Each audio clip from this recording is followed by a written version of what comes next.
Buckle up, sports fanatics. This is the Sports Chasers Podcast, your HQ for in-depth sports talk. Join host Kevin L. Warren and crew as they dissect the hottest stories, ignite debates, and bring you closer to the action. From locker room whispers to expert takes, we cover it all. It's game time, so strap in and grab a drink. The Sports Chasers Podcast starts right now. Good morning. Good morning. Hope everybody's doing well. It's the Sports Chasers Podcast coming to you live direct. It's a Saturday morning, man. We're doing our thing here on a Saturday morning. We missed Thursday night, but we're here on a Saturday morning. It's just the three of us this morning. Make sure you like, click, and subscribe to the channel. Make sure you also hit the bell, all the notifications, so you can get all this wonderful sports content when it comes to the Sports Chasers. Also on the podcasting side, make sure you give us that 5-star review, man. Without the further ado, let's meet the crew. We got Ryan. Good morning, Ryan. How are you, sir? Good morning, my brothers. Good morning, my brothers, man. Here on a Saturday morning, I got just had some coffee. I don't really drink coffee, so I got ample amount of energy. Well, I always got a lot of energy, so I'll tone it down a little bit. I won't be too lit off my coffee. Yeah. We'll see about that here in a few minutes. The DA, what's up, DA? What's up, man? How are you, sir? Hey, man, we're here. We're gonna do it. I'm wrapping my knees. So let's go. The DA had leg day this morning. You know, he starts out real early, getting his early gym grind on, man. Thank y'all for joining us on the Saturday. Like I said, we had some technical difficulties on a Thursday, and hey, we're about to just get it in for about an hour, a little bit over an hour, and see what we do when we talk about the world of sports. So let me get right into it, to the Chasers Weekly recap. I got two basketball heads on here, and I think they will absolutely. This story right here, kind of near and dear to me, from the New York Post, from Don Burke of the New York Post. Lou Carneseca, the only child of Italian immigrant who ran a grocery store on Manhattan's East Side and who became one of the most colorful and successful coaches in college basketball history during a 24-year career at St. John's, passed away on last Saturday afternoon. The Post confirmed he was 99. Carneseca, who have turned 100 on January 5th, retired from coaching in 1992. But kept an offense on the Queens campus for more than 30 years in his role as an assistant to the university president, and remained a presence at many of the team's home games until 2022. The St. John's community mourns the loss of Hall of Fame coach and St. John's legend Lou Carneseca. St. John's said in a statement, Coach Carneseca passed away peacefully at the age of 99. A 1950 graduate of St. John's, Carneseca also coached the ABA Nets for 3 seasons from 1970 to 73 before returning to his alma mater. His teams, then known as the Redmen, reached the postseason every year he was in charge, including a Final Four appearance in 1985 when 3 Big East schools, Villanova and Georgetown, also were the others, reached the semifinals of the Big East, of the NCAA tournament. With the raspy voice in the latter stage of his career, sporting a pair of the worst-looking sweaters ever designed, Carneseca's team won 526 games and lost 200, while he sent more than a dozen players to the NBA, ABA, including Chris Mullin, Mark Jackson, Jason Williams, Bill Winnington, Billy Paultz, George Johnson, Walter Berry, and the late Malik Sealy. Carneseca, who was voted the Big East Coach of the Year 3 times, was included in the Naismith Memorial Basketball Hall of Fame in 1992, a few months before announcing his retirement. Listen, fond memories of Lou Carneseca. That's how I kind of got into college basketball. Growing up watching the Johnnies, the Redmen back then, now they're the Red Storm. And Lou Carneseca, man, he was a winner. He was a delightful figure, always smiling, always, how he had the banter with Georgetown coach John Thompson and John Thompson and Jim Boeheim of Syracuse, and PJ Carlesimo when he was at Seton Hall. A legend in his true self, man. And like I said, I read the rundown how many players that he sent to the pros, to the ABA and the NBA, man. A very significant most of players that he sent, man. DA, your thoughts on Lou Carneseca? Good dude. I knew him. Wow. I'm an alumni of Carneseca Sarachek camp. We used to go upstate every year, play ball. He used to come get us. I remember when he got Walter and took Walter. and got him with St. John's because we didn't know Walter was going to go there. Good dude, man. He's a good dude. Helped a lot of people. Good coach. And most of the Big East dudes that played in the Big East, whether they went to St. John's or UConn or wherever else, they worked at Sarachek, at Carneseca Sarachek. So, good coach, man. Good dude. I got a lot of love for what he did and his coaching style. I was always a backroom St. John's dude because I knew a lot of dudes that played for St. John's. But I was always a Georgetown fan. So plus St. John's didn't have a dope jacket. So, Yeah. it was St. John's. They did their thing, man. That was just a different time. Good coach, man. So back when the Big East, bless him. Back when the Big East was really the Big East. It's back when you could keep kids and local. You can keep local kids local. Now kids think a little differently and schools do it a little differently, but kind of is what it is. They just never could regain that, bringing kids from, the city to stay in the city and play, so, that's all. I think, what was the last city product up there that really stayed and made an impact with Felipe Lopez? No, man, Ron Artest. Lopez came after Ron Artest. No, he didn't. Okay. Felipe's older than Ron. Ron is the last New York dude. Him. I'm talking about. Oh yeah, okay, got you. I got. Yeah, he went to St. John's. He's from New York, and believe it or not, what's my man name? The big dude, Noah. He's from New York, so he's from Manhattan. So, there was some kids afterwards. Eric Barkley, we had a good team there. St. John's. It was just hard to do because other schools could offer more. The sites, man, and the campus. Yeah, man. And St. John's really didn't have no campus. Nope. So it's kind of hard when you're doing it that way. But back when they had the Big East kind of backing them, then it made it easier for them to recruit players and have players stay because there was Chris Mullin went there. Mark Jackson's there. So that was what it was. The allure of playing in Madison Square Garden also. Yeah. They play most of their big games in Madison Square Garden, not on campus at Alumni Hall. And he was real smart. I'm gonna let you go one second. No, Ryan. you good, brother. You good, He brother. was real smart because he used to have the wheelchair classic. Yes. At St. John's every year. And so what he would do, I would get from the inside on young New York City players. That you playing in the wheelchair, your high school's got to be good. So he get to see you, playing in the wheelchair, and then he get to come whisper something in your ear like, yo, why don't you come here? Because at that time, again, it was only Big East, so it was and Georgetown didn't really recruit New York after Freddie Brown. I don't think they ever got a New York play after Freddie Brown. Again, but Boeheim was big on New York City kids, at Syracuse, and Connecticut was big on them. Calhoun, they's big on getting kids from the city. Everybody, especially what's my man in North Carolina, Dean Smith. Yeah, always had the New York City point guard. Always, never not had him up until the mid '90s. He had a New York City point guard. So, he was real smart in what he did, man. Trying to corner the market. He knew there was something here in New York, and he trusted the kids. And he was a good recruiter of kids because he never really recruited any knuckleheads. So he never had no, off the court stuff with any kids that he recruited that I can remember. So, good dude, man. That's all. No more, no less. I could have said that a lot shorter. Sorry. No, man. Yeah. Go ahead, Ryan. No, just much respect to the DA's knowledge. I respected his historian side of it all, man. It's just awesome to hear.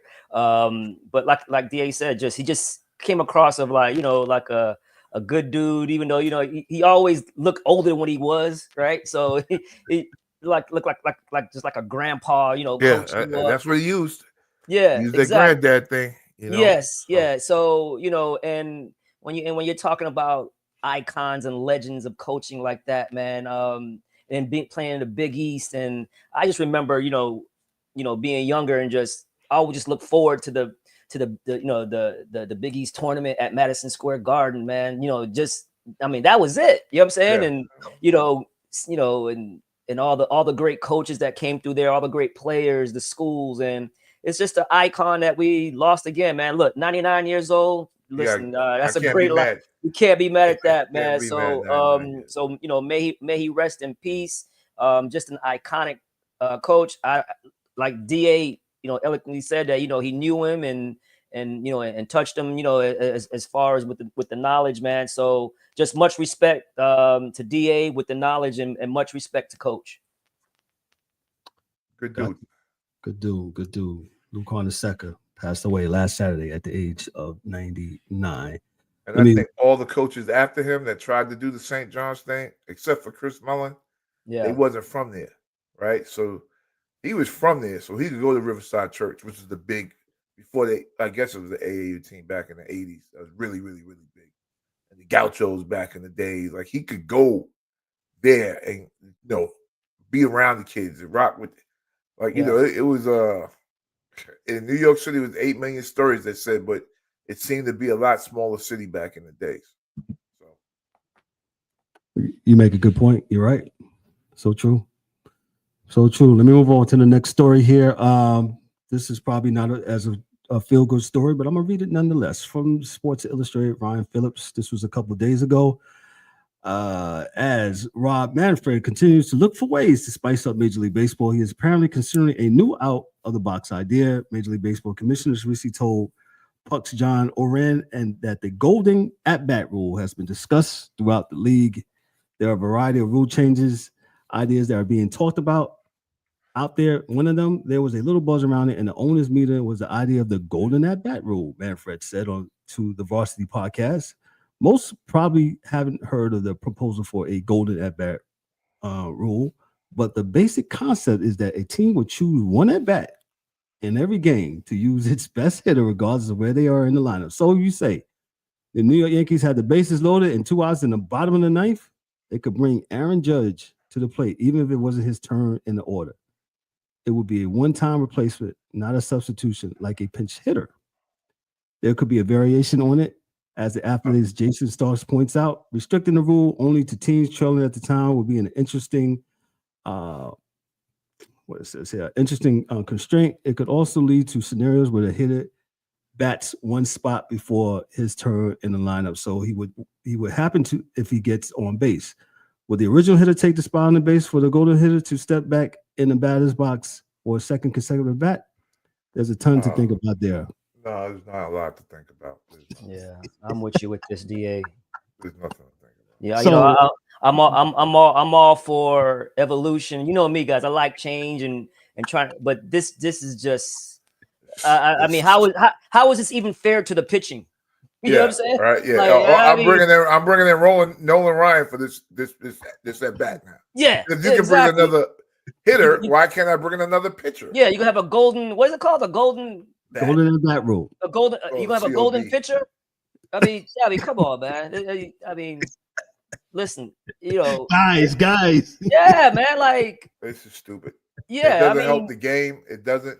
No, listen, man. Like that's that. I don't even know what to say about that, man. That's just used car salesman stuff. Like as the more you do this, the more desperate you look, and you shouldn't be desperate. You just maybe need to go back and go into the fundamentals of the league and just see, okay, what are we doing well? What are we not doing well? Let's hone in on those things so we do them better, right? And the things that we don't do so well that maybe make the game look bad, we don't do. And I'm not talking about individual players, I'm talking about teams, stadiums, because it's got to be a top-down thing, right? So for baseball to get back to where it was, which it may never, right? It may never, right? But for it to get back to that spot, it's got to be a top-down thing. I mean, from things like the RBI program to, free days at the stadiums for dudes to go, for high schools to go to stadiums for games, after school, letting kids in. All those things got to happen to let these kids get reinvigorated by the sport of baseball, and then maybe the clock and making the game shorter and quicker and picking up the pace, maybe it will mean something once the kids see it happening, right? You don't have them seeing it right now. They're not there. So you got to outreach to these kids. And maybe after you do the outreach, maybe you'll get something to happen. But until then, you're not doing anything. You're really not. So let me just read this. Looks like he walked it back, and this is from Jack Bear of Yahoo Sports. Everyone who hated MLB Commissioner Rob Manfred's golden at bat idea can apparently rest easy. Manfred poured cold water on the idea Thursday, just a few days after his comments in support of an idea started circulating per MLB.com. Speaking at an event at the Italian-American Baseball Foundation in New York, he made clear the idea is nowhere clear to becoming a reality. And this is from the commissioner. For people who are concerned about that kind of change, I make a couple of points, Manfred said. Number one, it has to come out that I have spoken publicly about this kind of change a few years ago that I was not particularly in favor of. And that remains the case. But more importantly, to go from the conversation stage to this actual showing up in Major League Baseball is a very long road. If you don't like the idea, I wouldn't be that concerned about it right now. So with him saying that leads me to believe that, yeah, it's not in the, he doesn't think it's going to be in fruition right now, but he's still keeping it in his back pocket. And it means to me that he thought it was an idea, and so he threw it up against the flagpole, against the wall, because if it stuck and a lot of people was with it, he'd be talking about doing it. So my thing is, dude, come on, let's cut it out. Yeah, stop making stuff gimmicks. Go back to the fundamentals of baseball and get your people to like it like that. And I like what you said about the RBI program, DA, and making kids fall in love with baseball again, man. Baseball's become like basketball, and basketball will see that it will hurt them as well. It's become a real niche thing. Like, you got to have money to play baseball. When I was a kid, you didn't have to have any money to play baseball. That's why everybody played. All you had to do was have a glove. Somebody in the neighborhood had a bat. It didn't matter. We all used the same bat, regardless of how big it was. So that's just what we did. So we didn't. It wasn't a thing like that for us. It wasn't. Wasn't that that crazy for us, man. Right. You get a bat and the ball, sponge ball, bat. Wiffle ball, bat. It didn't matter, man. It did not matter. Now you got to play $5,000 a year. You got to travel all over the place to be in a travel team and do this and do that and do the other. And when you do those things, what you do is this, and you cut off a population. Yes. A segment of your population, right? Because a lot of kids can't afford to be on a travel team, right? They just can't afford to do it. Well, inner city, Spanish, what lower economic kids, where a lot of pro baseball players come from the lower economic rungs of society, can't afford to travel with you, man. They can't do it. So they play in high school because they can play there for free. Yep. And the hope is that someone notices their kid playing in high school. But a lot of kids get passed over in baseball just for that reason, because it's become a niche sport where you got to be on the travel team and be at this showcase and doing this and doing that.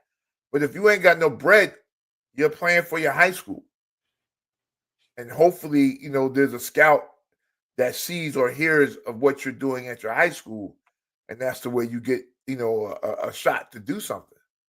But baseball become a sport that's too expensive, man, for kids to play.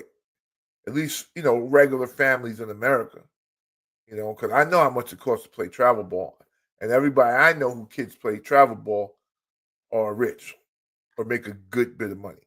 So if you ain't got no paper like that, you're not putting out no bread for that. Now, if you got to go between your mortgage and a trip with the travel team to South Africa next weekend to play a game, you know what I'm saying? So yeah, and which is going to kill the sport, just like basketball. When you get these kids on these travel teams, those coaches are not about development. They're all about winning their little tournaments. Because all the coach wants is another coaching job.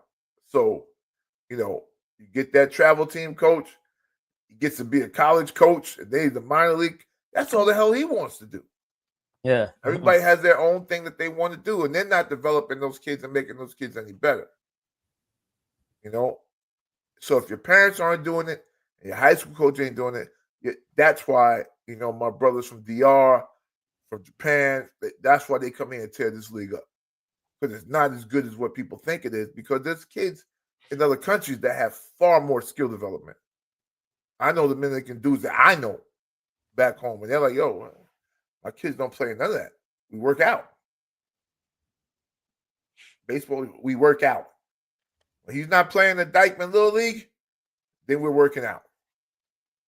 That's it. So it's going to hurt the game because baseball's too expensive at the youth level. It's far too expensive for most people to play. So, Gotcha. So those are the things that baseball can do, has to do rather. I'm sorry, use my English wrong. Has to do to bring America back into their sport. Yeah, and I know they had that MLB had that initiative about like maybe like a decade, like 10 years ago or something like that, trying to get baseball back to to urban cities and that's the only initiative. And funding. But yeah, it's because like growing up in my teen, early teens and and preteens, baseball was the sport. That's what we played. There was baseball fields everywhere. Right. But with baseball, it's a lot of equipment you need. You know what I mean? You need a bat, you need a glove, you know what I'm saying? It's and then you need the players. You know what I'm saying? Like, so yeah, it's just figure a way though, man. Yeah, we did it. Yeah, but it's just not a glamorous, eye-catching sport. But that was my first love was baseball. So yeah, man. So but getting back to your question, Kev, with this golden whatever they want to, it's just I mean, awesome. I don't think there's anything wrong with the game the way it is right now. You know what I'm saying? Like to me it seems like they're making excuses for like managing. You know what I'm saying? You gotta manage, man. You just can't be like, okay, we're gonna call up our best guy. No, you gotta manage. You know what I'm saying? Good point. Managers gotta manage the game. To me, managing when you're talking about coaches in the NBA, coaches in football, a baseball manager to me is gotta be on point. I mean, with playing baseball, man, like manage the game. You're making it. You want to try to make it easier for these coaches not to manage, to just be like, okay, hey, what if in basketball I had this golden rule where I need somebody to hit a three or make a free throw. We're gonna call Steph Curry. Come on, Steph, come shoot this free throw for us because we have this one. I mean, it's making a mockery of the game at this point if you would do something like that. Like, and I like the overtime, the extra inning rule, putting a guy on second. I actually like that. I have no problem with that. Because the games were already long to begin with before they started before they started the pitch count. I like that to speed the game up. You know what I'm saying? So now it's just you're getting you're trying to you're messing with the fabric of the game, right? And you're messing with the ability for managers to manage, because that's huge in baseball. Having a good manager in certain situations to win the game, and then making the right decision at this point and doing this. Come on, man. You just can't be like, okay, I have this fluky scheme where I can just have my best hitter. I'm like, and then what? So what's gonna happen is you had Okay, so the pitcher comes up, then you just intentionally walk the guy. That's what I would do. Yeah, it's just. So I mean, so is it a rule that okay, once you use this golden rule, you can't intentionally walk a guy? You know what I'm saying? Can't do that. Right, You exactly. never know. So exactly. So like, so where's it gonna stop? You know what I'm saying? Like, doesn't make any sense. Because if I got Barry Bonds coming up, and you're telling me I'm putting him in this situation as the golden bat, I'm just gonna walk his ass. Here you go. Smart. And then this whole thing is null and void. So I think that's probably why, Ryan, that like we always say we're not geniuses. Right. So I'm sure there was some other people that just came up with the same scenario you said. So this is Manfred, and he was like, "Yeah, I can't do this. Yeah, that's stupid." Yeah, let the managers manage, man. Yeah, man. Yeah, hey, let them, feel the temperature of what the pitcher's doing. Right. Okay, we're gonna move a guy over. This guy's killing us right now. That's the beauty of baseball. For some. Like, you know how hard it is for a pitcher to get through the hard part of the lineup? Yep. Unscathed. And now you're telling the pitchers that okay, you got by the hard part of lineup, but here comes this all-star or superstar to come. Shohei again. I gotta pitch him again. I just struck him out. Yeah, ask Jared Cole in that 5th inning. Yes, like what do we? Yeah, come on, man. No. Yeah, it's can't do it. And I'm all for evolution. I'm all for trying to make the games better and seeing what works. You know what I'm saying? I'm not that. Oh, it has to be that way because that's how it was 30 years ago. No, I'm not like that. But this is we agree. Yeah, this is just not going to make the game better. That's all. Yeah, it's not because there's gonna be so many loopholes to null and void that situation. I'm with y'all both because, like you said, it looks like baseball. I didn't like this run on second base, but I'm kind of gotten used to it because, like you said, the games have become longer. Right, I'm cool with that. The pitch clock, which made the game speed up, them throwing over to first base 1,000 times. Yeah, okay, correct. I got you on that. That has sped up the game because in our ADHD world that we live in, people have less attention, right? So baseball is trying to meet up with the world. I'm cool with that. But this herky-jerky rule, man, I was like, man, it's just like when we was coming up. Remember CBO? Hey, change bad no. Yo, CBO. Yeah. No, man, this is what we're doing. I said, man, when I first saw this, I said, respected that. They even got rid of. I think this past year they even did away with shifting the defense. Yes, which I thought was huge because what you got to do, man? Point your toe. Point your toe and hit the ball. How about that? Not hard. Or bunt the ball the other way. But we never respect that when they said CBO. No, that's stupid. No, that's dumb. Let me move on to the next baseball story. This is going to be interesting here. The Dodgers. We're talking about the Dodgers. The Dodgers are at it again. 1 year after they defeated more than 97% of superstars, Shohei Ohtani's mega contract and including deferrals and Will Smith's 10-year extension as well, the Dodgers added 2-time Cy Young Award winner Blake Snell with the help of more deferrals. See, this is. Let me finish. Snell's deferrals aren't nearly as significant as those in Ohtani's deal. Los Angeles is deferring $62 million of 5 years of $182 million deal, enough to reduce the contract's impact against the luxury tax threshold.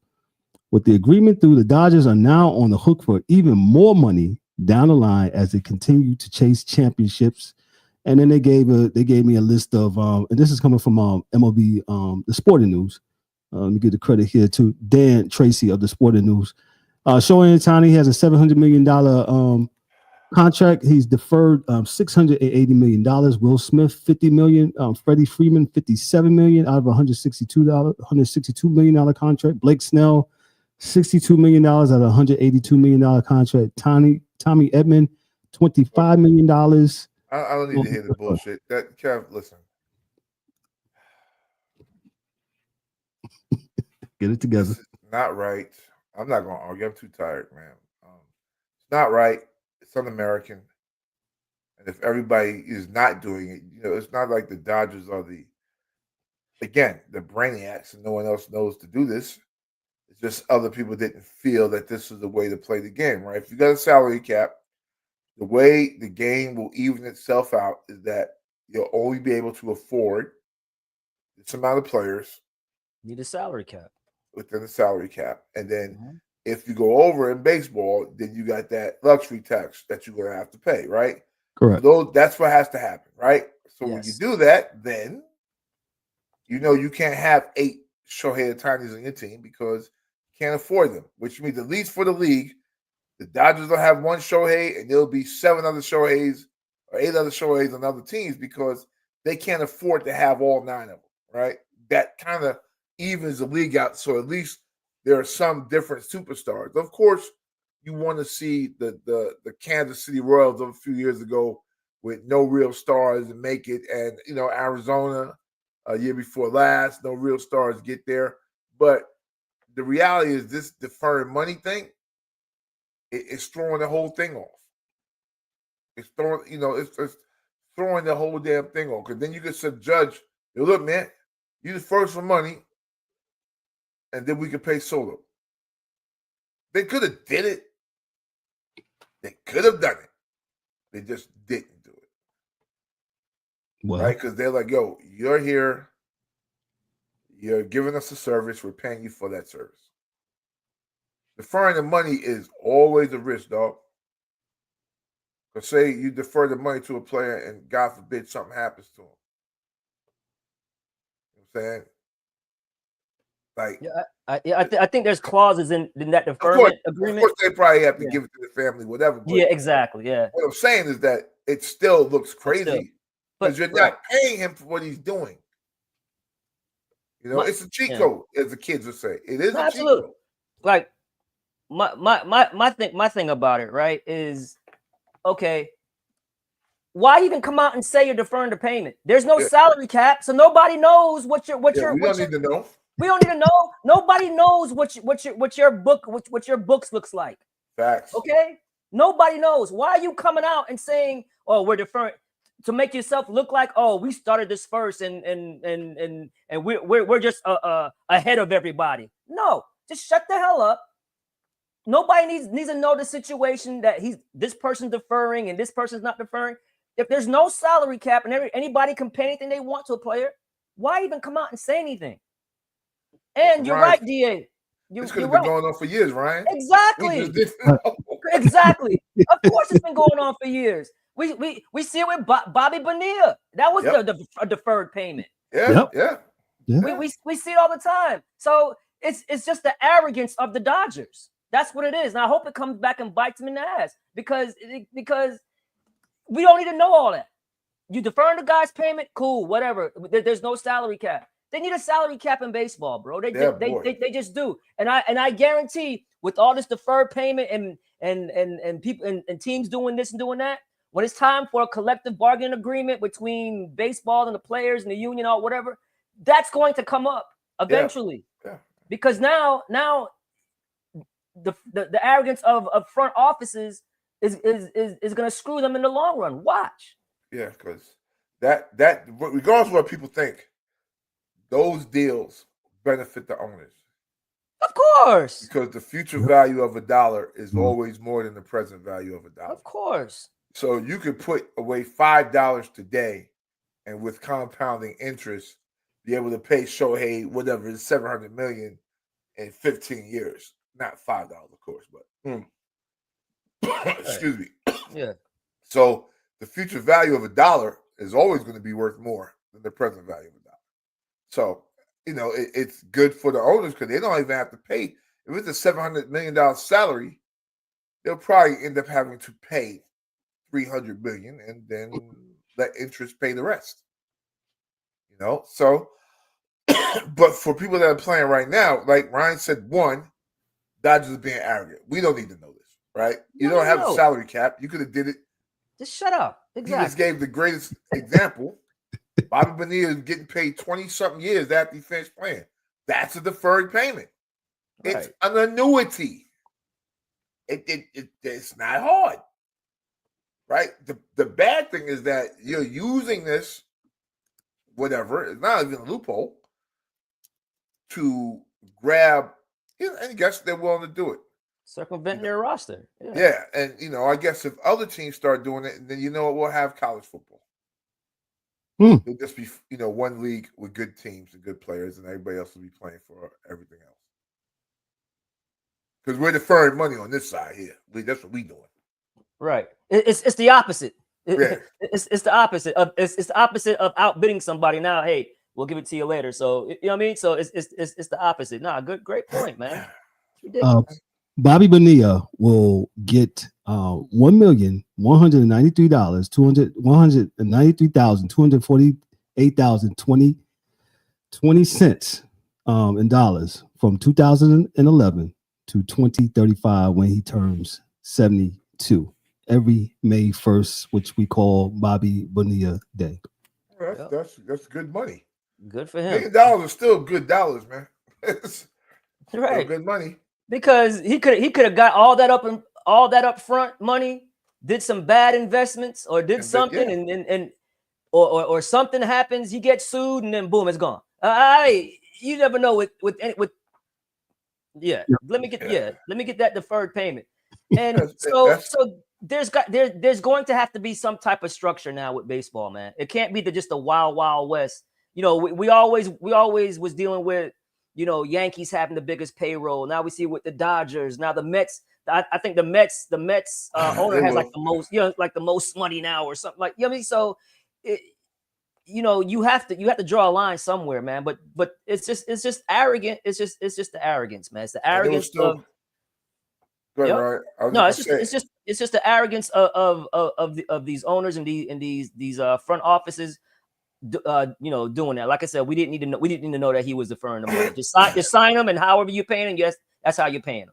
That's what you play in Cougar Rats. We don't care. But like Brian said, at the end of the day, you still need a manager that's going to be able to manage all these players. So correct. You do all that and have an idiot at the helm and still lose. So it is what it is. Yeah, and now they want to make the managing even easier to have this damn golden goose rule. It's ridiculous. Let these managers manage. That's the beauty of baseball. It's managing the game. Very tactical. Yeah, like golden goose rule. Yeah, there you go. Something. Yeah. Let me move on, man. I got one more story that I gotta address here. I guess we'll talk about it from the and we'll see from here.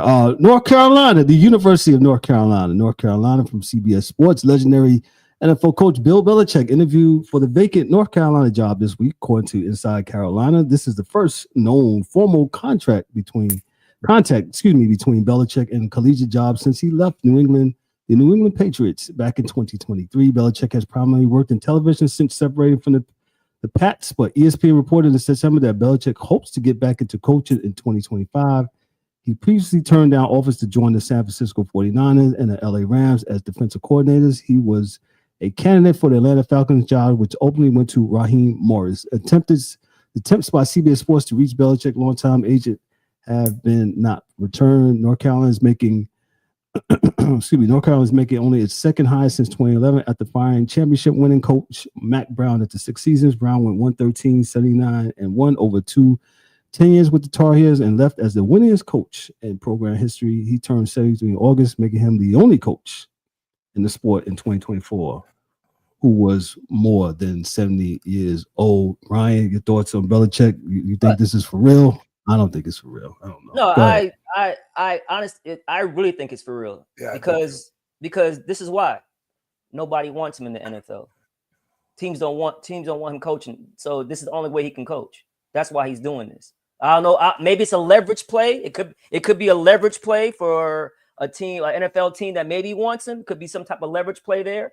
But there's, from what I've heard, there's so many other coaches that's ahead of him to get jobs, like Mike Vrabels and things, people from his coaching tree.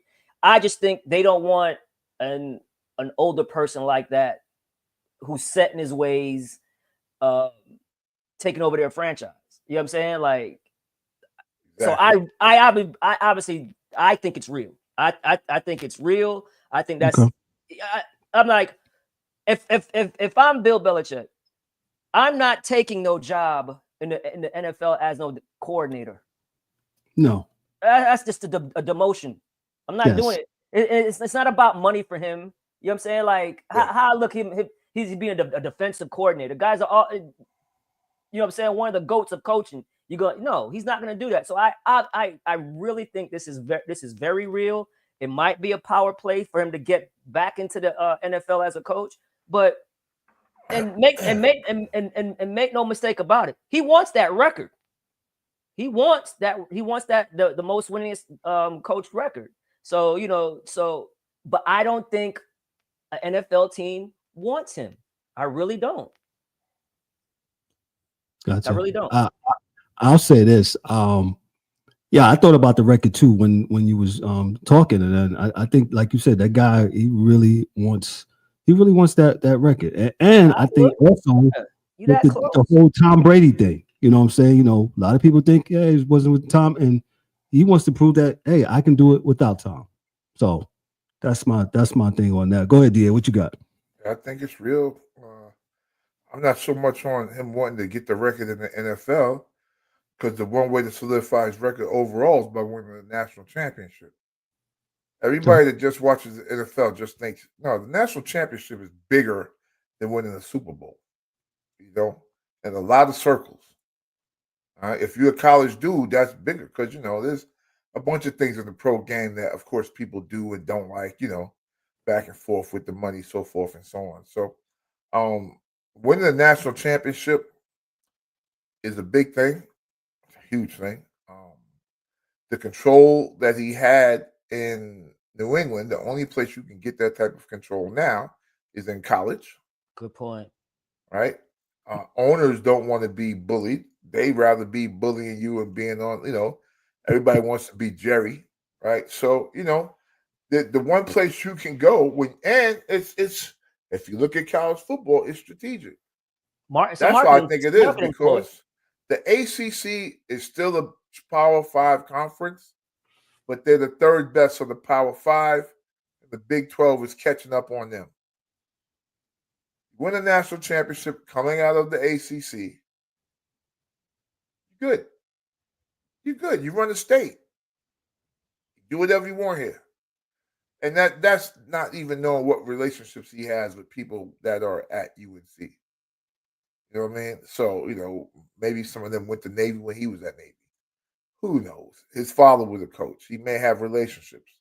The reality is, and his best friend, this is the other reason why I know it's calculated, because his best friend is Saban. Like, they do the shows together. Him and Saban are like this. So when he asked, Saban told him where to go. He said, yeah, go to the ACC and do it. He said, Mac is leaving. You can go get that team. Recruit. They got a good recruiting base there. Bump, bump, bump, bump, bump. You know, they'll play it your way. And ego is always the biggest thing. He wants to say, these kids did it my way and my system. And in 3 years, just like Deion, look where we at.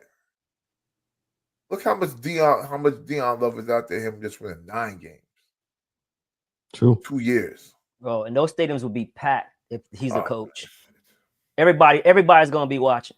Oh, yeah. So it won't matter who he gets a quarterback, 4-star, 3-star, because he's going to build a defensive team. It's not going to matter. Yeah, and maybe he just wants a different challenge, but I just believe that nobody in NFL wants him. If he wants to coach, and like DA said, if he wants to have that power that he had in New England, where he controls everything, whether it's offense, defense, who you draft, who this and that, you had so much say, so much power, even the power to control the narrative in press conferences with your players. You know, you had big personalities like Gronk, and he was for much less buttoned up. He didn't say nothing because of the fear of Belichick. So NFL teams don't want that around them, man. They don't. They just don't. He can pull it off. College teams do. Yes. College teams want Exactly. So good point, gentlemen. Good point. Totally agree with you, DA, man. Great points by you, man. Absolutely. Totally agree. I was thinking about it all week because one of my boys called me.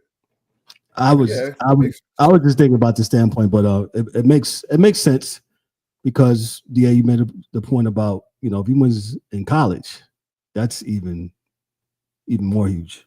So yeah, remember it's like LeBron with Michael Jordan, and he knows he's never going to catch Mike as far as 6 championships. But he said, well, if I catch Kareem and 40,000 points, and I do this, and maybe there's a cumulative way that I can, get out of here looking as good as 6 championships. You always want to try to get something to equate to something else if you can't have the original thing. So, right. And it's and it's also controlling the narrative or moving the goalposts when it comes to your situation. Because LeBron could be like saying, well, hey, I won the NBA title with 3 teams. You know what I'm saying? So that's a part of, I think, LeBron leaving. You know what I'm saying? Like, if I can do it with, multiple teams as the main guy, that's a box checked. You know what I'm saying? That Mike didn't do. Mike did go to Washington. You know what I'm saying? And didn't really do anything. So he played well in Washington though. His stats was good though. No, he was okay. Yeah, it was. He scored some 40-point games as a 40-year-old. Yeah, but the dude never made the playoffs, bro. I mean, what we talking about? Team was absolutely horrible though. He played all right. He played all right. I mean, team was horrible, man. Yeah, but come on, man. Mike would show flashes, but he couldn't sustain it. No, not at that age. Yeah. And the other thing about that, and we're never going to talk about that on this show. Right. The reason why he was in Washington in the first place, that people don't really even understand the whole behind the scenes with that. So he did that to get that team money because he was supposed to buy that team. Yeah, he was just trying to leverage for ownership. Yeah, he was supposed to. That's why he went and played there, so people would start coming to the arena to watch them play, to build up the Washington brand. Yeah, he was in negotiations to buy the team. He did that for 2 years, and then they jerked him and wouldn't let him buy the team. They reneged on him. Yep. Yeah. So. Yeah. And he pulled me. Yep. Let's move on here to hockey. Dan's not with us. I'm just going to run down the NHL power rankings according to CBS. Number 1 is the Minnesota Wild, the Devils, New Jersey Devils. They're 2. The Toronto Maple Leafs, they're 3. The Washington Capitals are 4. The Dallas Stars are 5. The Carolina Hurricanes, they're number 6. The Golden Knights of Vegas, they're 7. The Vancouver Canucks, they're 8. Number 9, the Winnipeg Jets are 9. The world champion Florida Panthers are number 10. The Edmonton Oilers 11. The Tampa Bay Lightning, they're number 12. The LA Kings are 13. The Colorado Avalanche are 14. The Flyers of Philadelphia, they're 15. The Bruins are 16. They just fired their coach. The Rangers are 17. And the Sabres are 18. Flames are 19. The Blue Jackets are 20. Dan did want me to share this story with you. And as a Ranger fan, they traded their captain on yesterday. Let me just read this here from the Sport Race from Breakaway here. For any NHL organization, trading your captain is a sign of giving up, but that's not the case for the New York Rangers, and the team that sent defenseman and captain Jacob Trouba to the Anaheim Ducks. The Rangers immediately used the available cap space to finalize an extension with star goaltender Igor Shesterkin. What became clear is that while the Rangers subtracted from the Stanley Cup hopeful roster clearing Trouba's remaining contract from their salary cap situation was a huge win in addition to their organization. The initial return for Trouba is underwhelming, with depth defender Urko Vakanainen and late round draft picks going the other way. But when you add in that the trading of Trouba guaranteed a contract extension for Igor Shesterkin, getting any return feels like icing on the cake. It's been a season of addition and subtraction for the Rangers. The Trouba trade is the latest example. The team started the year off on a brutal note, waving veteran winger and beloved locker room presence on Barclay Goodrow. With multiple years remaining on his deal, the move resulted in San Jose Sharks reclaiming Goodrow, taking on his full term, giving the Rangers relief from his remaining salary cap. The move also serves as a shock to the system of Rangers. When you trade your captain for meteoric return, it sends a message that no one's untouchable. You can wear that C for a team that goes to the Eastern Conference Finals series during their captain season. You still can find yourself traded to a team. So basically, the Rangers fan, hey, the Rangers, even from the beginning, there was rumors of trading Trouba, and they pretty much did it, and he's gone. He's gone to the most likely the worst team in the NHL, in the Anaheim Ducks, or they're not even the Mighty Ducks anymore, the Ducks.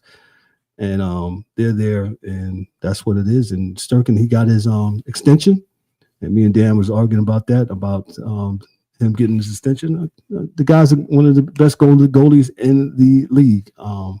So I think number 2 at least. So well deserved. Dan will bring more.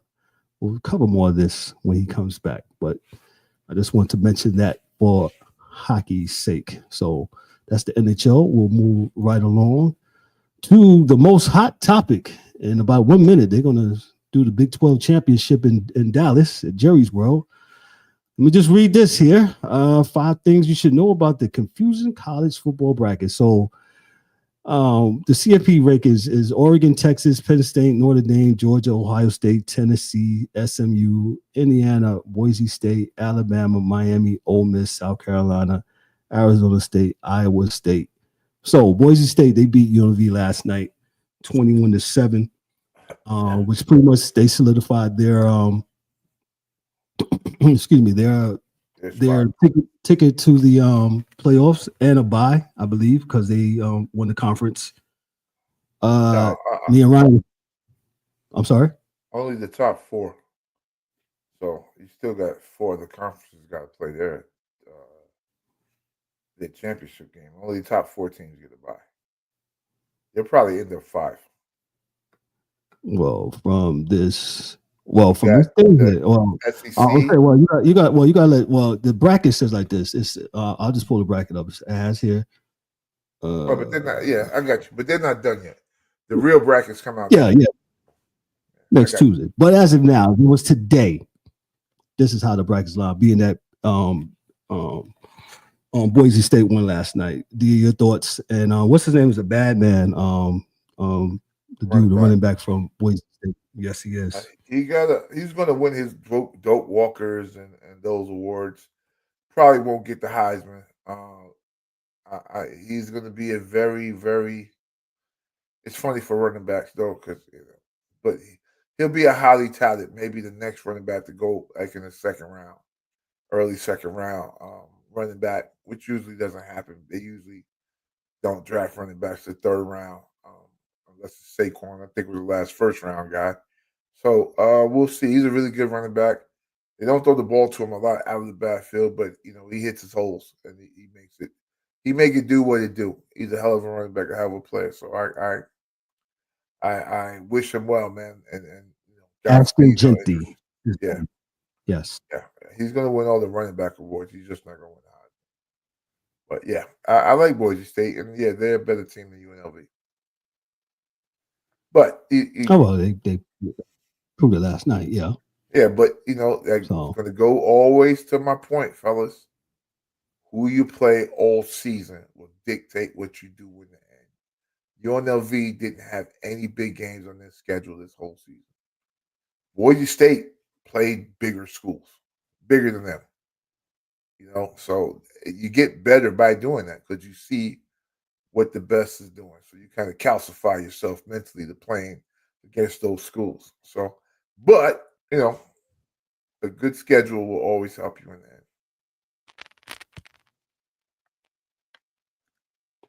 Gotcha. As I bring up the rankings right there. So that's as if it was today. That's what would be the standings as of today. Yeah, but the ACC champ is going to take that spot. But the question is, if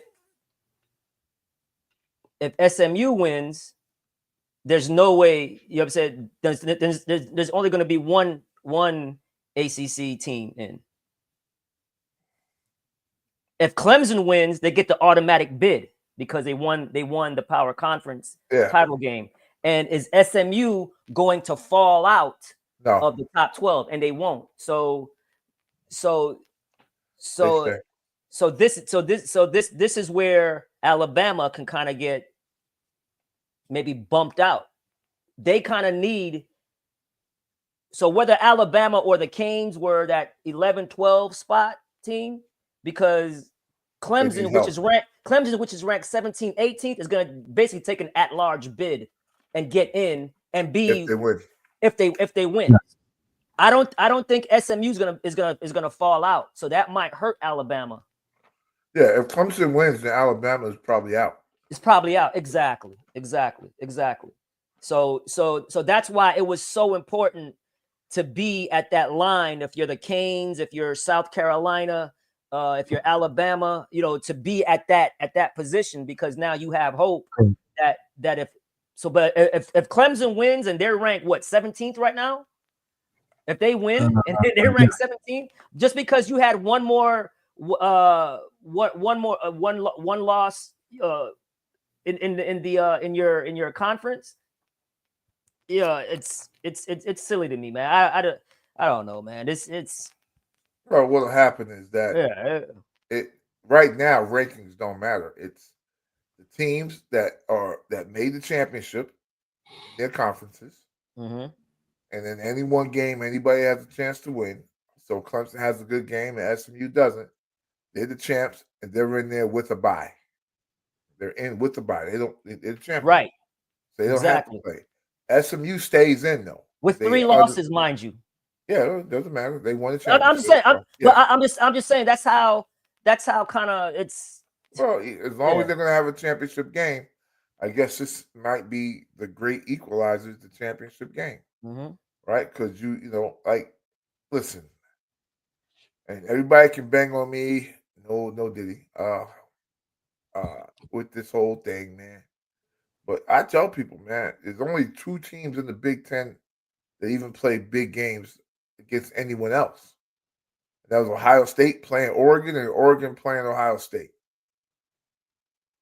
Right? Because Indiana played Ohio State and got washed.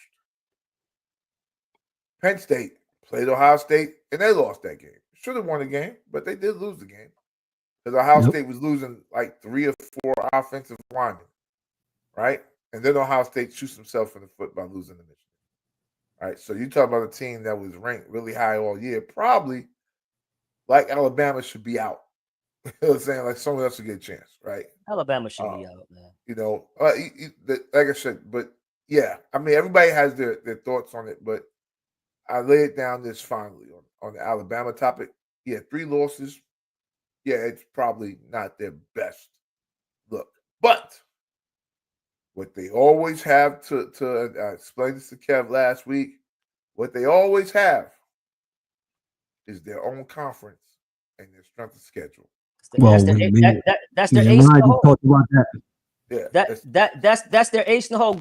Going into every college football season, that's the ace in the hole, right? Yeah, because everybody in the SEC.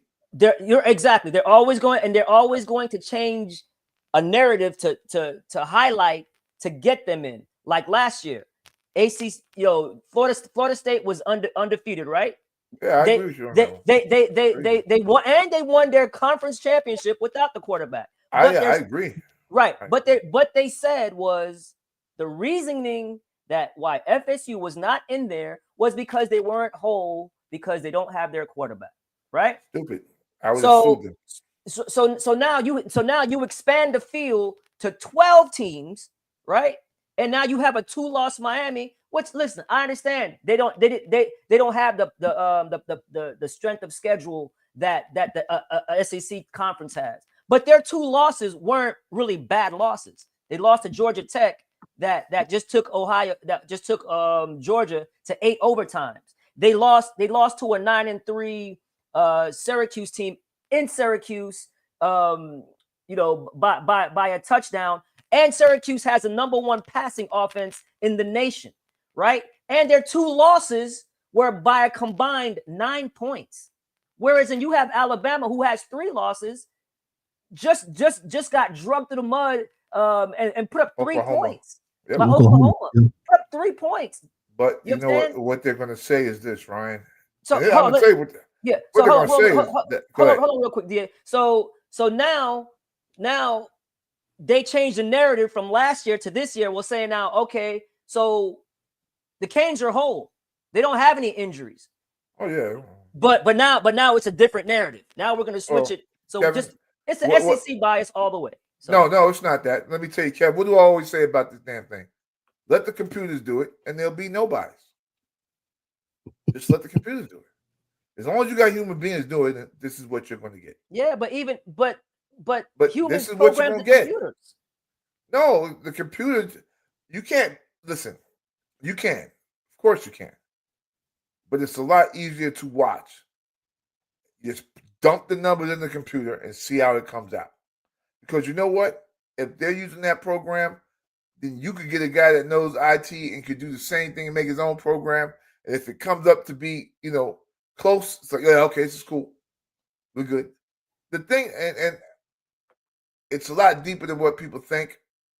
When the SEC, Alabama beat Florida way back in the 90s, and they started the SEC conference, for real, back then. They said their way of always being on top is by making sure every team in the league, or as many teams in the league, are good as possible, right? So I can understand what you're saying, Ryan, and I don't disagree with you at all. But what Alabama can say is, yeah, but we did beat 5 ranked teams this year. Now, they might have all been in the SEC, but they were ranked top 25. Like, they beat Mississippi, they beat Georgia, they beat this one, they can also say that. And what happens to Miami and these other teams and other conferences are, they can't say that. And at the end of the day, and I'm talking about, a lot of people get this wrong too. They beat a team when they were ranked. They may not be ranked now, right? So say, whatever is not ranked. But say South Carolina was ranked when they beat them, right? Georgia was ranked number 2 when they beat them. The other school was ranked number 7 when they beat them. And that's always, and it always has. And I'm not saying it's right, fair, or whatever, but it always has worked. The SEC can always say, even with 2 losses, right? Tennessee got 2 losses, right? They can say, oh, we beat Oklahoma, we beat Alabama, we beat this one, we beat this one, we beat that one. And 3 of those teams could be teams within the conference that they beat, but they were ranked. So Tennessee gets the benefit of the doubt of beating ranked teams. I understand you can have a bad loss, and I agree with you. Don't get me wrong. But I don't think a bad loss hurts you as much as a good win helps you. And that's just the way I've always seen it to work out. So the computer, it goes strength of schedule, your RPI, common teams, scores against common teams, and your overall record. And the computer will come up with it every year. They just wanted to put Condoleezza Rice in there to do the shit. So I don't know. Makes no sense to me.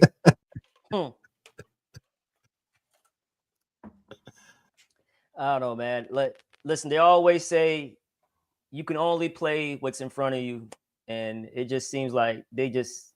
So that's why you got to get your conference has to be stronger, and you have to schedule better out of conference games. But DA, let me poke a hole, just a little hole in your thing. What about Notre Dame? They don't even play in the conference. They got money. Well, they shouldn't be there. They shouldn't listen. They should not be there this year, in my humble opinion, because they only beat 1 ranked team, and that was Army. They beat a bunch of other teams that they probably should have beat, but Notre Dame has juice. They are. People talk about Alabama's brand is big. Notre Dame's brand is huge. So yeah, they don't belong there either. So they don't. Okay. And I don't think the computer would put them in because they played nobody. And they had that 1 bad loss. Yes. And 1 bad loss. Should not be there. That's all. But they got rid of the computer so they could have this TV show that they got now. Every week with people talking this, this team, that there'd be no debate if that computer was turned on somewhere and you put the numbers in the top. There's no debate in the computer, man. There's no debating a computer. Impossible to do. Is there a way Miami gets in? No, can't.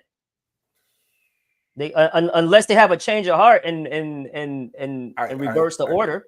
I doubt it, but yeah, it could happen. I mean, I guess that's the good thing, huh, Ryan? That you got people. They can do some kooky shit. But how, I mean, but my point is, how can it? Because Alabama and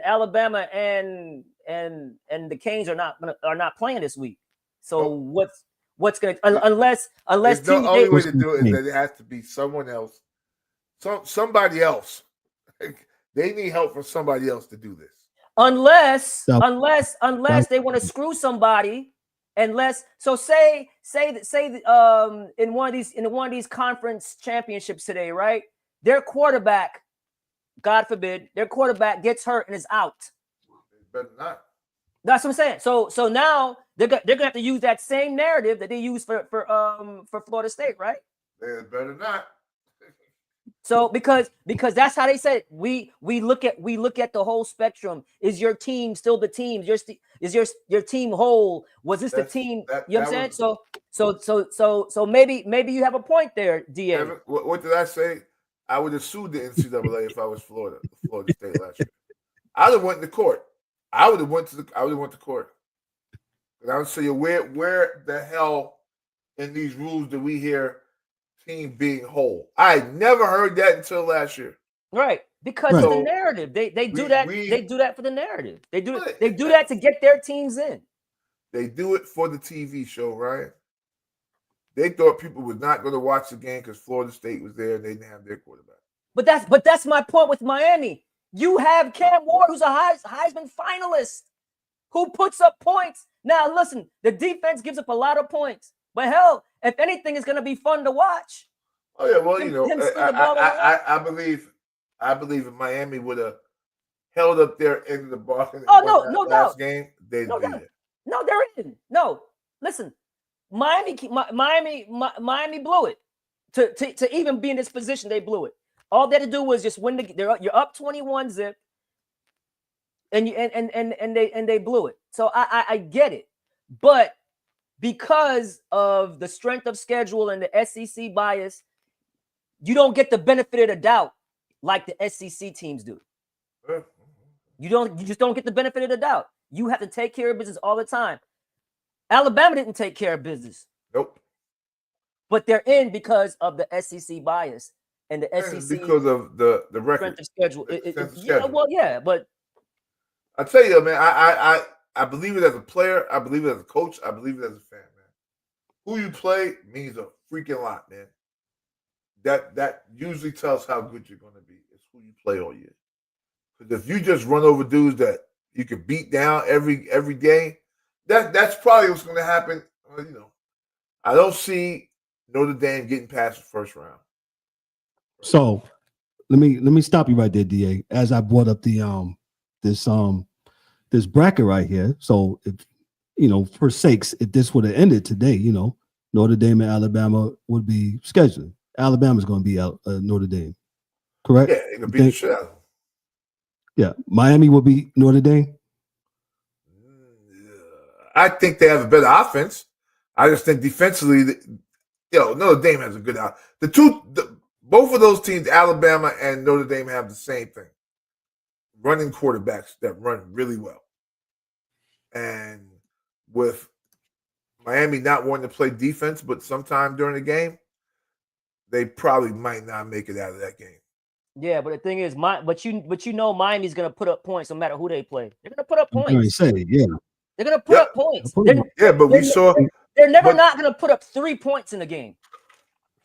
Yeah, I don't think that with your defense, Alabama will get stuck with 3 points because I think Jalen Milroe could probably run in 4 touchdowns by itself on you. Right. I get it. Now, but I'm saying is yes. But Cam would also put up touchdowns against them, is my point. The biggest problem with that is, and I agree, and I don't care either way, but we saw Miami put up points last week and lose. Yeah, but that's what they do. They put But up that's points. not that doesn't bode for you making it in years if you just. Well, But they'll get better. They'll get better. The defense will get better. But you see how you see how the goalpost moves, because one was with Florida State, they can't move the ball because they don't have their quarterback. So the goalpost moves. Oh, It's brother, not agree it's not with going to look fun. We know it's gonna be a struggle. Look, watching Alabama's offense is sometimes it's a struggle. It's horrible to look at them sometimes. Sometimes it's a struggle. Yes.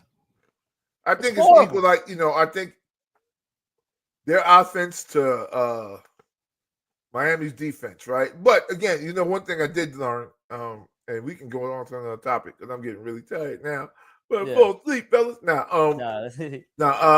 they got, and I don't know what this means, but I did hear they got 6 new people on that committee. Committee this year. I don't know who they are, right? We never know who they are. We never know their background, but there's 6 new people on the committee. And maybe they got rid of those 6 assholes that said, well, Florida State doesn't have their quarterback. I was like, but no, that he had them when they won the champion last week. He wasn't there, and the team won. Like they won the conference last night without the quarterback. He wasn't there last night either. He got hurt like 2-3 weeks ago. What's this? Why are you not letting them in? Maybe they got fired from the committee. Because, I don't know. I can give you the names. I don't know if anybody knows them. It's nobody does. They don't exist. They don't exist, man. This is a game. Okay. Gotcha. Mike drop. Who's that guy? It was, Jimmy Jackson is Jim Jenkins. Then we got Raymond Ryans. And, microphone stand microphone stand. Yeah, the guy Chris Alt, he spent 28 years as head football coach at University of Nevada, serving 3 stints from 76 to 92, 94 to 95, 2004 to 2012. During that time, he posted a 234 and 108-1 record and guided the program from Division II to Division I AA in 78, then to Division I-A in 1992. Also serves as the athletic director for Nevada from 86 to 2004. Following his retirement from Nevada, he spent 2 seasons with the Kansas City Chiefs and 2 years coaching in the Italian Football League. So he's one of your committee members. Out of how many members is there? There, 14. 1, 4, 8, 12. There's 13 members. So there you go. Tiebreaker guy. Yeah. So that's it. None that I know offhand. So if we read it, man, let's move on to the NBA before we get out of here. NBA and the WNBA news. What we got, Ryan? NBA news. We have the in-season tournament knockout stage set. We have coming up on Tuesday. We have I think it's Milwaukee and Orlando, I believe. Yeah, Milwaukee, Orlando. Milwaukee's been playing better though. No, they've been playing better. Yeah, yep. They've been playing better. Milwaukee, last night, right? Yeah, they lost. Yeah, they lost to Boston. They lost to Boston last night. Then we have also we'll have in the Western Conference we'll have OKC and Dallas on Tuesday as well, and then we'll have I think the 2 exciting games on Wednesday, right? That's gonna be the Knicks and the Hawks. The Hawks are balling. Yeah. The Hawks are balling, man. Trey just went for like, I think with 30 and 20 or something like that against they beat the Lakers in overtime. The losers in overtime. They beat the losers. Yeah, and then we'll have the Rockets versus Golden State Now, Layup line. Golden State has beaten the Rockets, my Rockets, 15 straight times. Jeez. The Rockets, the layup line. We call them layup line because they get out and go. They get out and go, B. Once they're on the break, there's nothing you can do with them. Oh yeah, no, they're crazy athletic, but their defense has just been phenomenal. But I just don't know what it is about them playing Golden State. Look, Golden State didn't even have Curry and Draymond on and on Thursday night and end up beating them. So they've won 15 straight games against the Rockets. So, and there's kind of some bad blood there. Watching Trey in the Garden is going to be fun. That's going to be fun. That's going to be a fun game. And they're playing well, man. Knicks are playing well. They've seemed to have, turned the corner. I know Precious just came back. Yeah. Obi's playing phenomenal. Yeah. No, man. No. So, so it's gonna be fun, man. I love the in-season tournament.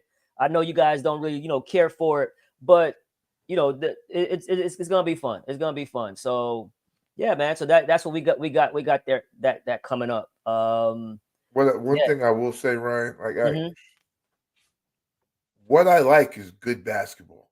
Right. Offense, defense, and people being competitive. Mm-hmm. I didn't think. Let's like baseball.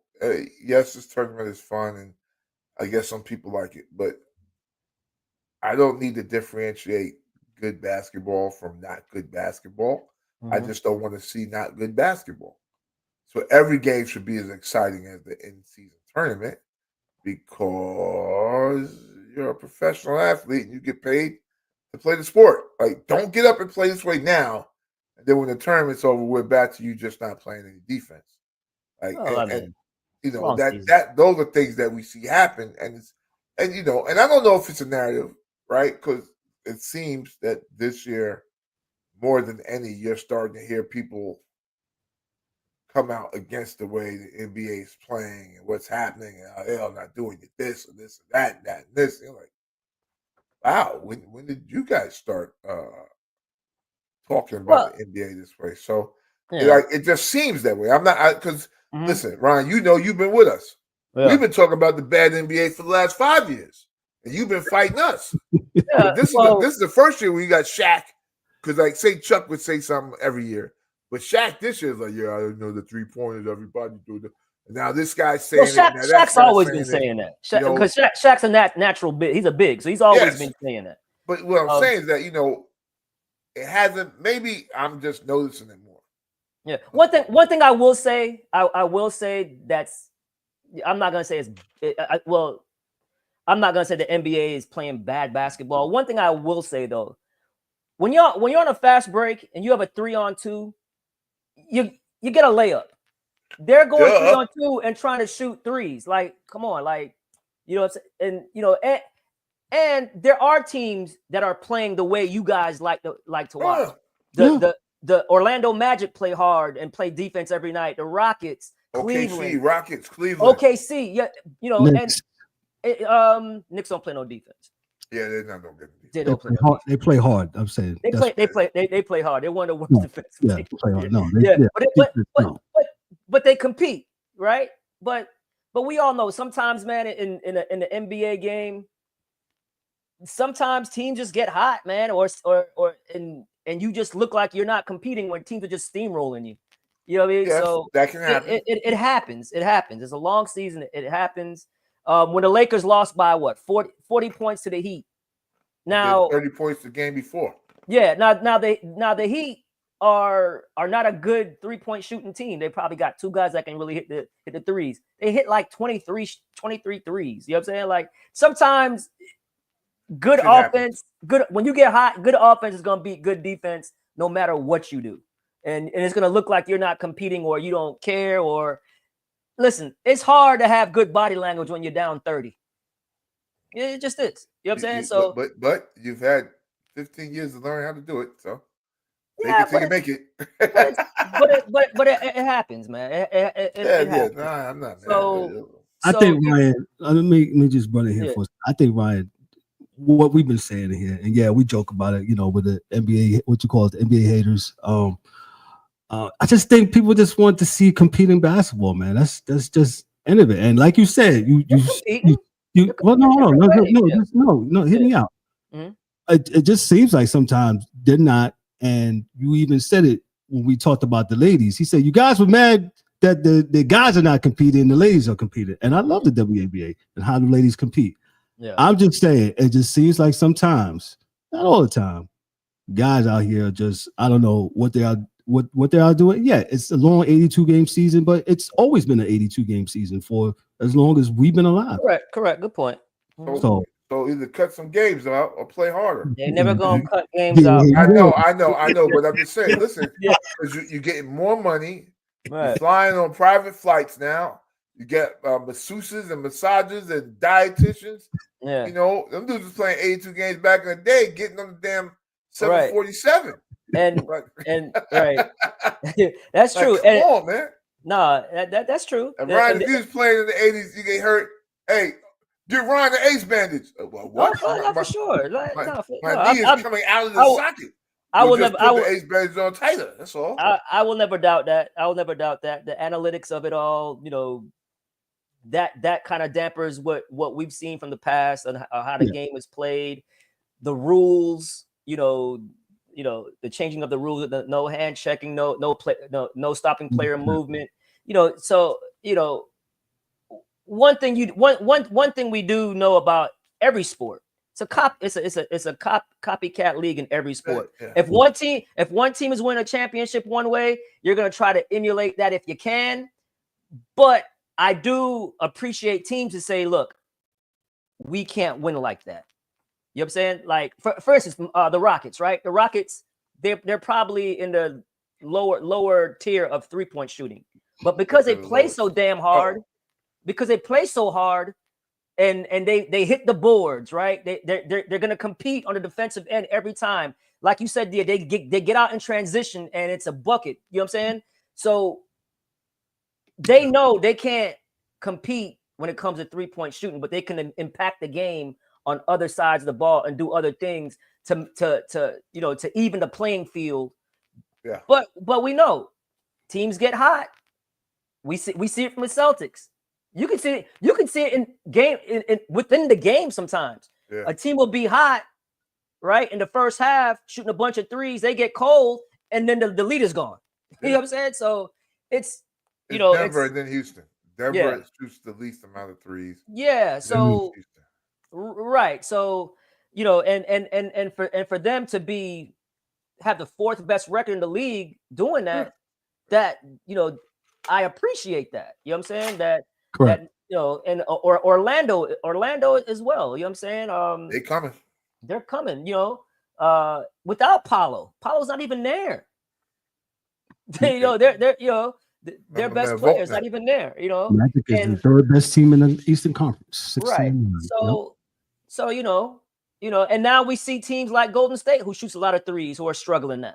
You know what I'm saying? Like, so we all know the whole saying, you live by the 3, you die by the 3. Oh yeah, well, yeah. The thing is, everybody wanted to win like Golden State, but they didn't have Curry and exactly. You're not gonna beat them like that. Yeah. You know what I'm saying? You're not gonna beat them at their own game. You know what I mean? So but there are teams, to you guys' credit, there are teams who are starting to play and go and dump it into the big and play inside out. Even if you can get it, yeah. Even if Chet shoots a 3 or 2, Chet is still 7 foot 14 or whatever the hell Chet Holmgren is. Right. Like there was one game with Wemby. I forgot who he was playing. In the first half, he went like 0 for like 12. He shot like 7 threes. But in the second half, he got his ass on the block on the mid range and started killing. You know what I'm saying? So I understand the beef. You know what I'm saying? You have players who are shooting way too much threes when they're not supposed to be shooting that many threes. You know what I'm saying? Like say that for the people. Say that for the people who can actually hit the threes. You know what I'm saying? Yes, sir. Qualified to hit the three. And I get it. And it and I see it in games too. You have a fast break, and instead of getting to the basket, they're 4-2. They just hitting it onto the corner. I'm like, why? I'm like, damn, yeah. You know what I'm saying? So it's when I played, I would fake that to the corner and then lay him. Just let them fake. Whoop, we going. You know? Yeah, man. It's easier, you know. But again, Yeah. I think the league is some surprising things happening. I think they're going to be big sellers. I think teams like New Orleans, the Pelicans are going to be selling because that's just not working.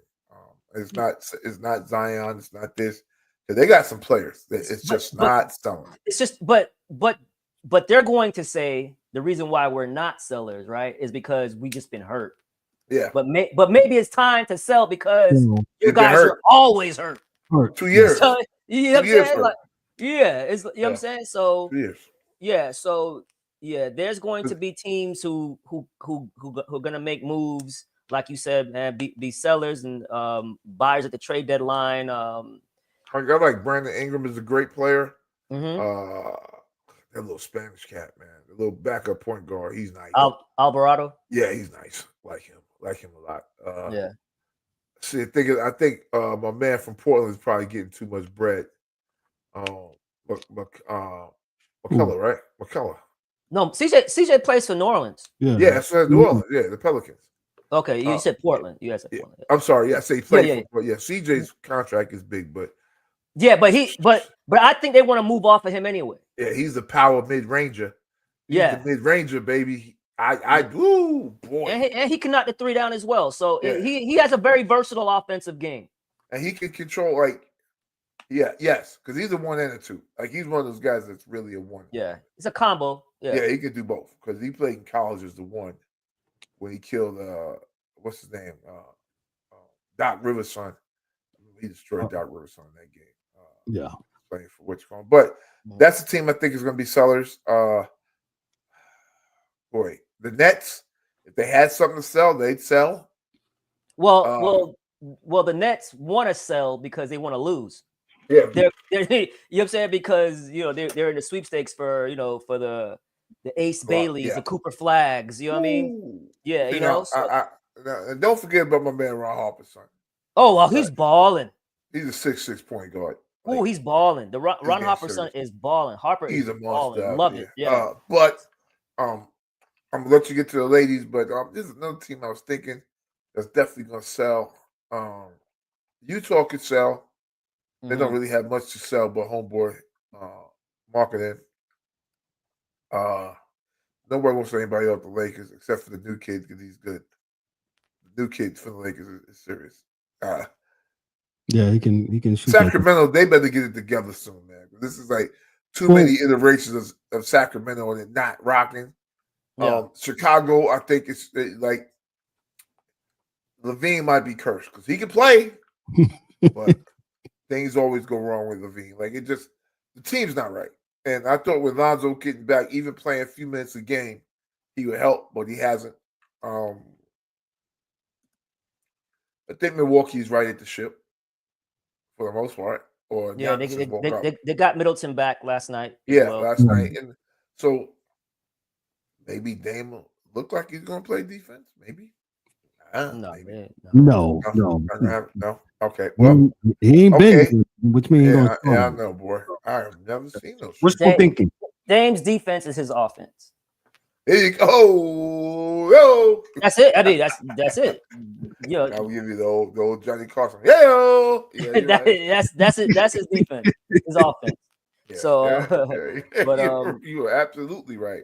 Yeah, which is hard, man. And those excuses and the narrative of the folks outside the game saying things like, "Yeah, he doesn't have to play defense because he plays so much offense," and stupid ass shit like that people say. Well, not saying he. You know what I'm saying? He's so prolific at offense, and he's so bad at defense. That's why people say that that's why I say that's it. Because if you're not giving anything on that end, you better be doing what you do on offense. Yeah, you better give a lot on the other end, a whole lot. Yeah, exactly. Yeah. So and I like that Memphis is. I think they're still gonna make another move for the season's over. Memphis the last couple of years has always been trending in the right direction, Yeah. and they were always one of the top teams in the Western Conference the last couple of years. Is because last year they got derailed with the whole thing with Ja, the injuries. They lost two of their front court guys. Jaren Jackson's always in and out of lineup. So when if they're healthy, and before he got hurt, the rookie Edey was playing some good ball before he got hurt. So now that kind of, they like bigs like that over there, with the Steven Adams, the Valanciunases. So he fits the mold of the bigs they like. You know what I'm saying? So so if they can stay healthy, they're going to be a problem in the West as well. So Minnesota has to pull together. They've kind of ever since Ant-Man came out and made that statement that how they were soft. Not while they're playing soft, they're soft within their locker room. Like they can't, they can't, criticize you or give constructive criticism without you getting butthurt, pause, or whatever. You know what I'm saying? But so ever since he came out and made that statement, I think they've won five in a row. And playing good ball. So y'all gotta, put your big boy pants on. Let's get it in. And again, and I expect those teams that are, that's struggling in the West right now, to come back up to the top. That's why as a Rockets fan, I'm a little bit worried, cautiously optimistic, like the Timberwolves, the Nuggets, the Suns. I think they're going to end up charging back up. So if the Rockets can stay within the top 6, I'll be very happy. I think they'll make it. I think they're young enough that I believe if they stay that high up, I think they're young enough. They got a good enough coach, and they won't lose their legs when a lot of other teams start to lose their legs. Great point. Adams is the oldest guy they got, and he's in the best shape. Yeah, and they're deep, bro. Reed doesn't. The rookie Reed doesn't even play. He doesn't really get minutes. You got Cam Whitmore in the G League still. Yeah. You know what I'm saying? And you got Holiday on the bench, Tate on the bench, Jeff Green on the bench. Jeff Green was one of the best role players when they won the championship in Denver. So I'll tell you one thing real quick, and then we're gonna get to women's basketball. Yeah. But one thing that Udoka did was that he brought in the Jeff Greens and the Steven Adams to that locker room, to real life pros. Yeah. Teach the young boys, this is how we're gonna do this. Yeah, and then brought in somebody who's has his coaching personality on the court with Dylan Brooks. Yeah. So now he empowers Dylan Brooks, who has one of the best plus minuses in the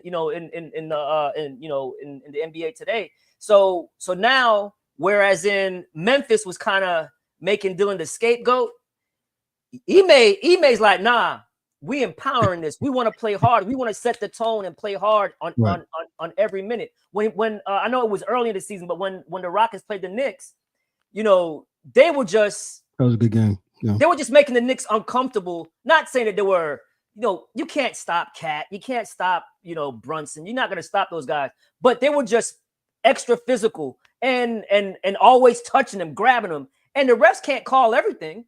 Nope. So they're like, okay, we're gonna get away with something. Oh, the Rockets are gonna grab, hold, get into your space and just make you uncomfortable. That's the only way they can play and win, because they just don't have the shooting. Yes. So yeah. Remember when Boston beat the Nets? The Nets had the whole crew. Yeah. Udoka had them boys up in the Nets jerseys. Like, right. Good point. Yeah. So, all right, y'all go ahead now. All right. Yeah.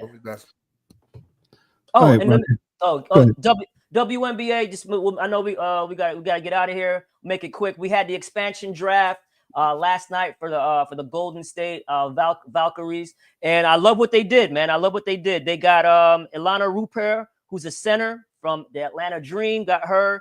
I'm just gonna highlight the bigger names. They got guard Veronica Burton from Connecticut, who can shoot the three, run a team. So that's awesome. A big one. They got Temi Fagbenle, center from the Indiana Fever, who actually played very well with Caitlin Clark. And as running the field, very active, rebound, high energy. So that was great. They got they got Kate Martin, rookie from the Las Vegas Aces, and I kind of saw that coming when she wasn't protected by the Aces. And remember, the coach now who's coaching Golden State is the assistant coach to Becky Hammond in Las Vegas. So she got her. I love them they got great forwards, man. They signed some great forwards. Stephanie Talbot from the Los Angeles Sparks, who's going to contribute. You can spot start her, bring her off the bench. Xanda Lazzini from the Minnesota Lynx, who went to the championship, she contributed. So they have some real talent, and I love them getting these two forwards, man. Them getting Kayla Thornton from the Liberty. I know for a fact the New York Liberty did not want to lose Kayla Thornton. She's like the sixth man that comes off the bench for them. And with Kayla, right? Whenever they have an injury to anybody, whether it's a guard or a forward or a center, they plug her right in.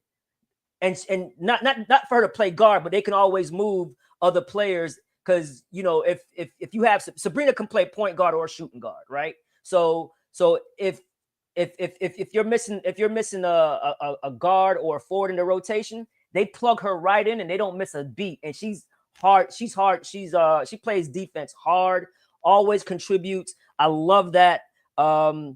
Getting Monique Billings, right? I know Dan always talked about Monique Billings when she was signed on the contract.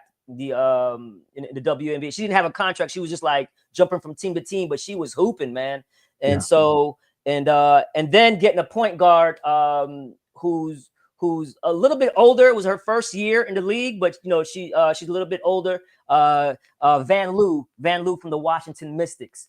So they have a nice roster to start, and not only that, they're gonna have a top 5 pick, and there's some unrestricted free agents. That they can sign. Watch out for Plum. Watch that. Kelsey Plum going there and being the starting guard for them. So that would be something. Kelsey can ball. See. Oh, Kelsey's a hooper, man. She's a hooper. What's her contract? How long does she still have with the She's an unrestricted free agent. Okay. Yeah. There's some good ones. Dewana Bonner's out there who's an unrestricted free agent. I doubt she leaves Connecticut. So we'll see what happens, man. We'll see what happens. But it's nice. I know the schedule came out about a week ago. So yeah, so we'll see, man. We'll see. And then next year we'll have 2 more teams coming. Toronto. I know we talked about the Toronto Tempo. And the other, what's the other one? Toronto Tempo and the other I lost my train of thought. Hey, quick question, Ron. Yeah. Women's basketball, girls have to stay in college 2 years or 3 years? 4 years. Oh, they gotta do all 4. 4 years. Ooh. They gotta do all 4 years. You have to be a senior you have to be a senior or completed, you know what I'm saying? Like, or be the age of, you know what I'm saying, a senior. You can't have any more eligible, you know what I'm saying? You have to play 4 years in the NCAA in order to be eligible to go to the WNBA. And it's good like that, right? Because they just don't have the roster spots, right? So right now. That's exactly. So if you're getting girls, because if that was the case, Juju would have been out. You know what I'm saying? That's the problem. So it's all 4 years, bro. You have to be a senior. That's good. In order to be eligible to come out. To help you out, Ryan, the other team was Portland. Portland. Thank you, brother. Yeah, thank you. Portland. Yes. So Portland's gonna be the other team. Yeah, Portland, Toronto is gonna be the next expansion team. For the WNBA in 2026. So good times, man. Good times. Yeah. The league's expanding. So great. We'll have more roster spots for for these girls coming into the league. Gotcha.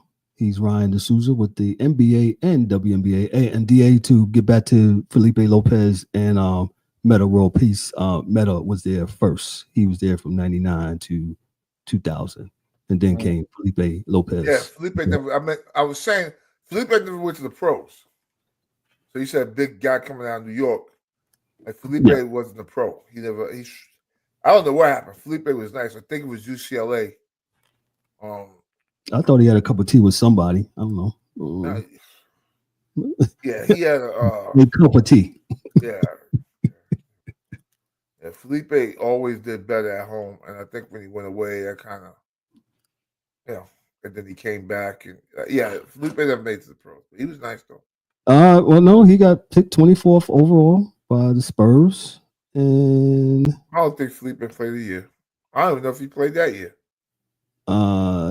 Then he played 112 games. Then he went to the Grizzlies and the Wizards, and by 2000 he was out of 2005, 2006. He played. Yeah. So, he's nice though. I think he went to DR to play though. I'm almost sure he went to DR to play. But he was nice. Don't get me wrong. Felipe was nice to watch him in high school all the time. Went on the rights and watch him, man. He was nice. Yeah. Gotcha. Great show, fellas. Thank you so much, man. Party shot, fellas. Get it to the DA. What you got for us? Since you got leg day. Yo, even though we may forget who we talking about, we know what we talking about. Peace. Okay, thank you. Ryan, what you got? Man, great show. I actually love the Saturday shows, man. We wake up, we get it going. Good energy, guys. Good energy. Great topics, great debate. And just another day at the Sports Chasers. Sports Chasers, excuse me, Sports Casters. Who's that podcast? Hey, Ryan, moonlighting on this, bro. Oh boy. I'm sorry. I've been drinking Pedialyte, trying not to cramp in here. No, boy. Sportscasters. I get reprimanded for that, right? What I got? $5? Like I said, we may not know who we talking about, but we know what we talking about. See, that's what. And we know who we are. Yeah, that's right. Man, but good show, bro. Good show. Ryan, you might be onto something. Yeah, Saturday we might try to do something Saturday here in the near future. I like this too. This is pretty cool. But that I don't want to put no pressure on you, man. No pressure. Nah, I'm just saying it's another opportunity to get some good sports content, man. And I'm all for it, man. I'm all for it if we're all available. So I don't have anything pressing. Just enjoy your sports weekend. We'll be back on Monday night. We'll talk about college football. We got Iowa State and Arizona State. They're playing each other in the Big 12, Big 10, Big 12 conference championship in Dallas, 10-7 in Arlington at Jerry's World. In the second quarter, looks like, man. So enjoy your sports. I think they're 10-7. The ACC conference championship is in Charlotte this evening, I think at 8. So check that out. And I ain't got nothing pressing, man. But listen, on behalf of myself, Kevin O'Warren, for Ryan, and for the DA, and the rest of the crew who's out and about, vacation and stuff like that. This is the Sports Chasers podcast, man. Y'all be good. Y'all be great, man. Hey, enjoy your Saturday, man. We'll holler at you Monday night. That's a wrap for today's episode of the Sports Chasers podcast. Don't forget to subscribe on YouTube and your favorite podcast platforms, and connect with us on all social media channels for exclusive content and updates. We'd also love for you to join the conversation, share your thoughts, and become part of the Sports Chasers community. And remember to tune in next time for some more real sports talk. Until then, stay frosty.